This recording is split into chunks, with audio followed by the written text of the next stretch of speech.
And the last example I want to show you is one that I taught in myself, and this takes us into the area of mobile learning.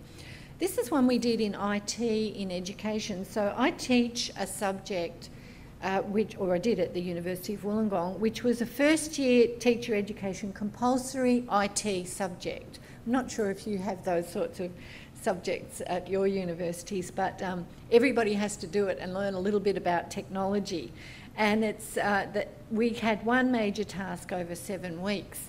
But what often happens with teaching these kinds of units or courses, we end up teaching hammer and we don't teach carpentry. So we teach the tools. So often what happens is we'll do 2 or 3 weeks on PowerPoint, then we'll show them how to make a web page and so forth. So we focus on the technology, not on using the technology. So we end up teaching hammer where we should be teaching carpentry.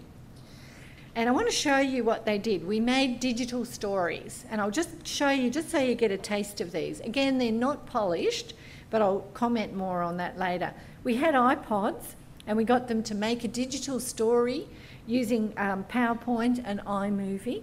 And then this one, Ella's Amazing Holiday. Ella's Amazing Holiday by Lauren Jenkins and Megan Oliver. Ella and her family were deciding where they should go for their holiday. Everyone had different ideas. So in those little balloons, they're all suggesting places that they might go for their holiday.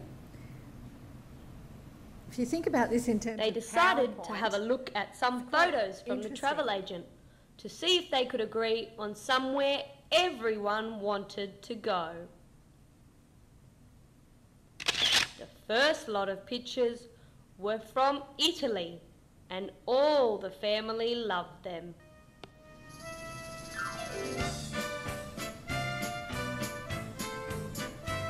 So basically what they do, they can't decide where to go. Everywhere looks so tempting, so they camped at home in the backyard. But if you think about the technology that they've learned, even within PowerPoint, they're bringing things in, they're adding music, they're adding sound effects. These are the students that have, they might have used PowerPoint, but in your basic dot point form. So we had the iPods, and they used we had an attachment with the iPod, and they used their own video and still cameras, which they brought in, and then we just used the software that was required to make a story for very young children. And we had in an author, a children's author, a published author, as a guest speaker.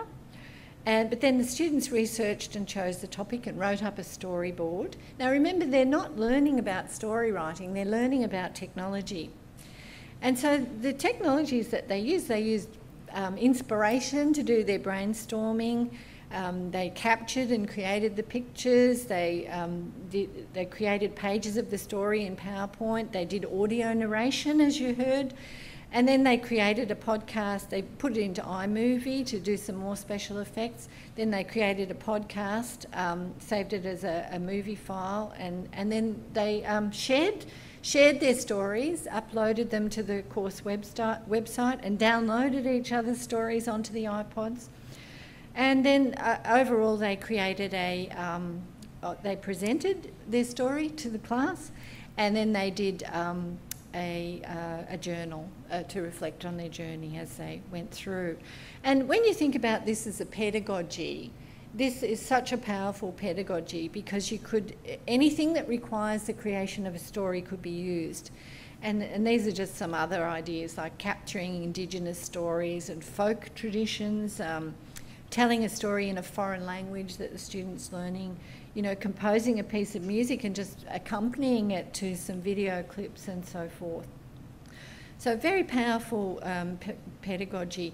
And when you look at the cognitive tools, the technology tools that those students used in doing that, if we had just taught them PowerPoint or whatever and then just ticked off, yes, they do know how to do a transition, the power of this would have been lost, because the students were working very, very hard and sourcing the technology that they needed in order to create these little stories.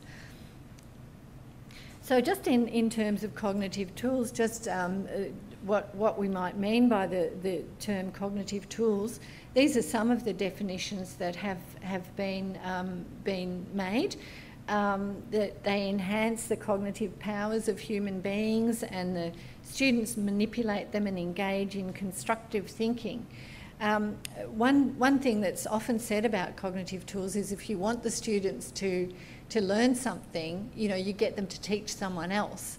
So using tools that way is very powerful. And David Jonason said that students cannot use cognitive tools without thinking deeply about the content. And if they choose to use these tools, it will help to facilitate the learning process. And when you think about cognitive tools, they're everywhere and they're in our students' pocket. All our students have a powerful cognitive tool in their pocket, which is the mobile phone, of course. And they have access to these wonderful Web 2 tools, social networking. Many students, not all, but many of our students are adept at using these. And David Porter just tried to give a little picture, a snapshot of what our students do. They search with Google, they associate with Twitter, they ignore what they don't want by not taping it on TiVo, they consume what they choose through iTunes, and they become their own media through YouTube. And this is the point that I really want to talk about now, but these tools are generally not used in higher education. We still do not really use the phones. In fact, we often don't know what to do with the phones. We say turn them off when they come into class. And many uses of mobile technologies are fairly low-level uses to date. That's changing more and more, but things like managing teachers' workloads, phone exams with voice print. Duke University had iPods where they gave access to lectures and so forth, and storage and retrieval of information. But thankfully that is changing to become much more using them in the hands of students as cognitive tools. And just a point on the creation, the Web 2 tools have such power to be a platform for what our students create. For those products that they create in their authentic learning environment, Web 2 tools can be the place for it to happen. But there's been a lot of debate about this, also using things like Wikipedia as resources. And Wales said that it's a cult of the amateur, and experts have as much to say as idiots, and the tyranny of the ignorant. So that's a really, really extreme view. But then on the other side, there's this idea that we have the wisdom of the crowd. And this is becoming more and more prominent in our view about Web 2, that the crowd can be much more accurate and insightful simply because of the range of experience and reflections than any single expert, any single person who's been set up as being an expert in an area.